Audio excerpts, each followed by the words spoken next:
If you're a membership owner, you know that losing customers every single month is what's keeping your membership from scaling. I'm going to share with you the fastest way to start reducing churn now. My name is Shana, and I've helped my clients add 3.4 million in annual recurring revenue from their existing customers. Let's talk about why churn matters, the fastest way to fix it, and surprise, it's not saving cancellations, and the keys to actually making this system work. So, why does churn matter? Well, hopefully you know this by now, but keeping customers is more profitable than getting new customers because every time you get a new customer in the door, you've paid for them. You have acquisition cost.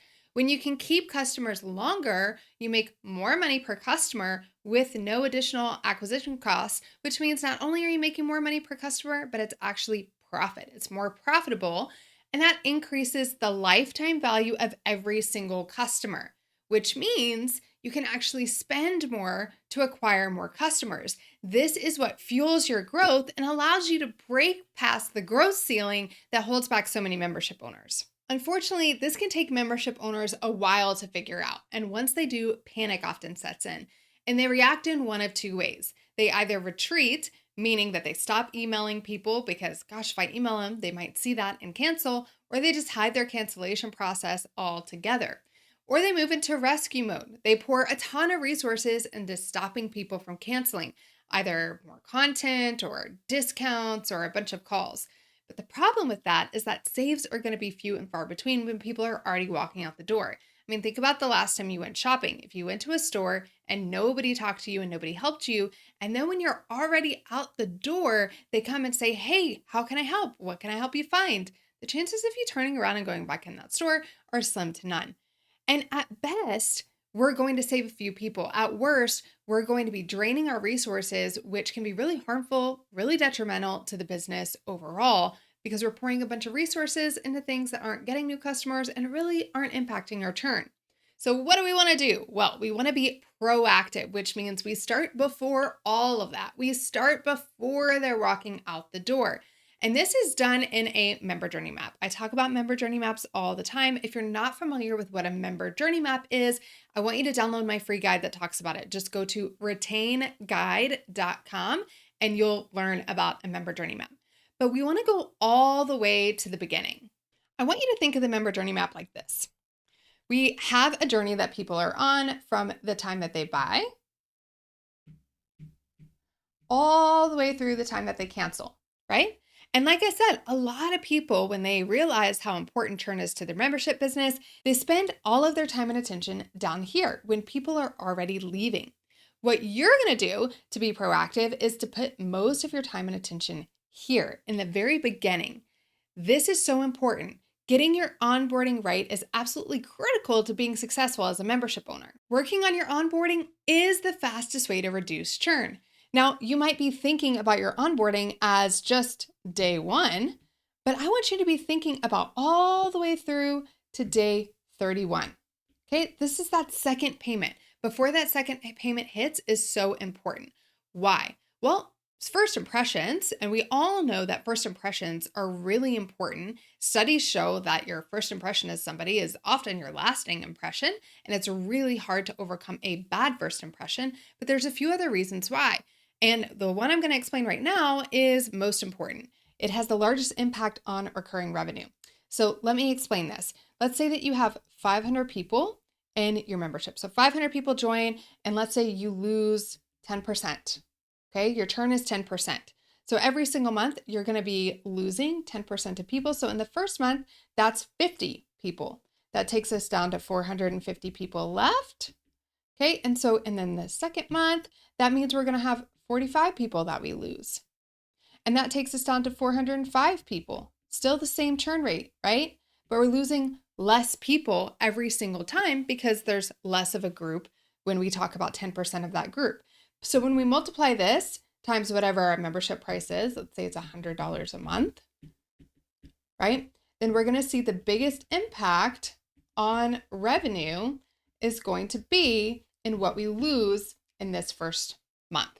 So $5,000 in recurring revenue lost, $4,000 in recurring revenue lost by month 3. So that first month is the most important because the higher our churn rate is in that first month, the more people we're going to lose and that impacts every month after that. Okay. So, as much as I want you to focus on the first 90 days when we're talking about onboarding, the first 31 is the most crucial. The first one is the most crucial of that. So focus on day 1, day 3, day 7, day 14, all the way through day 31, and really nail that before you start moving on. Focusing on onboarding is essential because it allows us to capitalize on attention when you have it. Capitalize on momentum when you have it. Capitalize on curiosity and excitement when you have it. Getting people to day 31 is crucial, and capitalizing on those things is really important because it's really hard to regain attention, momentum, curiosity, and excitement when we lose it. And you've just gotten them off of this launch where they have all of those things. And so we want to keep that ball rolling, keep that momentum going as they onboard.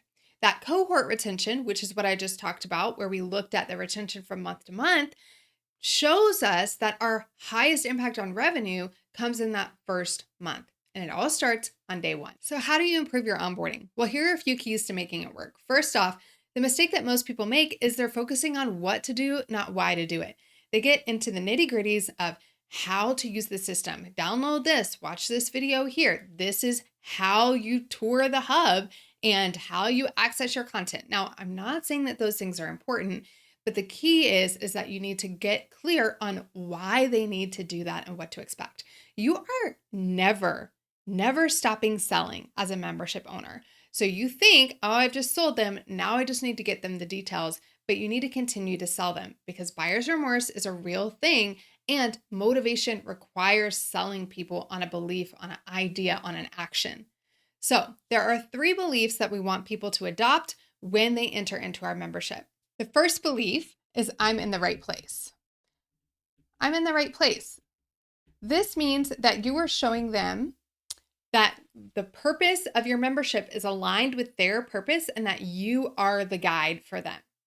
You sold them on this, which is why they got their pocketbook out and paid you to join this membership, but you're going to reconvince them of that because you know that people have buyer's remorse. So your focus is on helping them believe I am in the right place. Now, the second thing you want them to believe when they're done with your onboarding process is this is possible. Now, the important part here is for me. This is possible for me. In your marketing, you've probably showcased all different sorts of case studies that have shown people that this is possible. In fact, if they didn't believe it was possible, they wouldn't have joined in the first place. But now they're going to encounter this big belief boulder, which is, well, it may be possible for them, but not for me. I'm a stay-at-home mom, or I'm a working individual. I don't have time for this, or I've never done anything like this before, or I'm camera shy, or whatever the excuses are for people making progress in your membership. They're going to, in their head, start to justify why this isn't possible for them. So you need to make it very clear that this is possible for them and that you are going to be the one to support them on the journey, utilizing the resources in your membership. And the third thing they need to believe is I know my next step. Knowing their next step is what allows them to keep momentum. So oftentimes we have a really fantastic onboarding, but then it just ends and you give them this library of content and expect them to guide their way through. It feels really overwhelming. And when people feel overwhelmed with a lot of choices, every study will tell us that they make 0 decision. They make no decision at all. They're least likely to take action when there are too many choices. So when we can showcase for them what their best next step is, whether that's a personalized best next step or whether that's a generalized best next step, it doesn't matter. What they want is guidance and direction from you.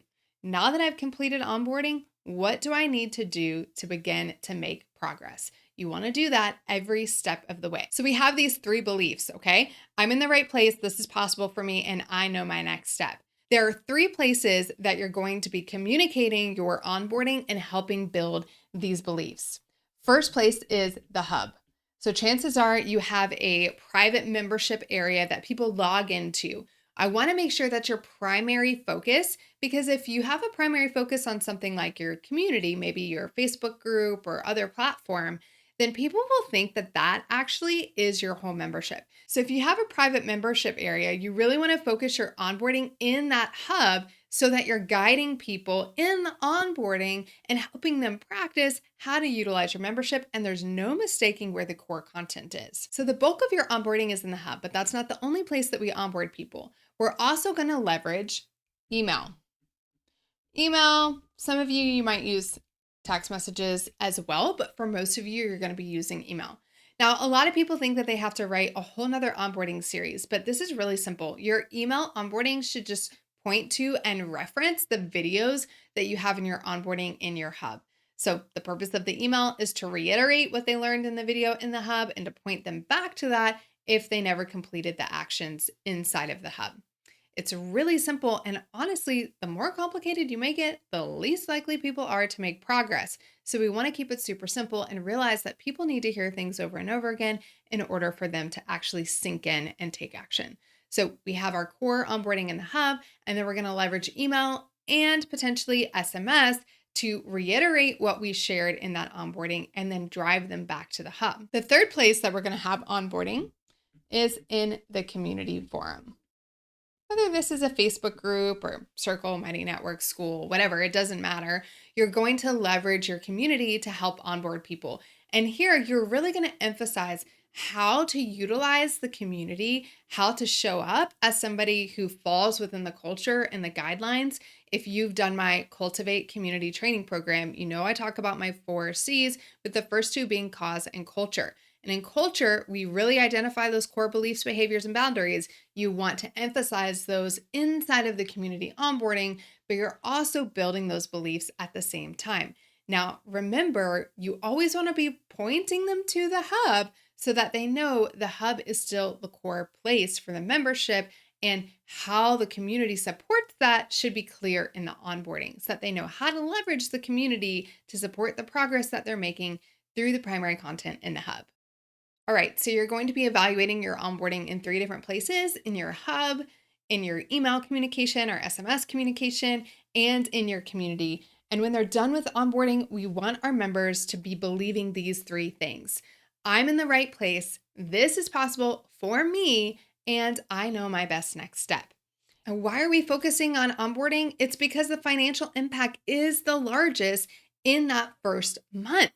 Just math, right? We want to make sure that we carry as many people as possible to month 2, getting into that second payment and having actually made progress within the program. So we're going to focus our energy right here in the very beginning, not here, not at the end when they're already walking out the door, to make sure that they have a credible experience and we maximize that initial momentum that they have coming in from whatever sales mechanism you use to get them into the membership in the first place.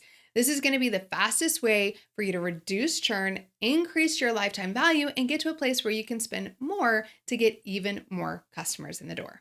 If you're curious about other ways to increase your retention, then go to retainguide.com. I have a free guide that's going to walk you through the 5 best ways to increase your retention rate in your membership so that you can increase your customer lifetime value.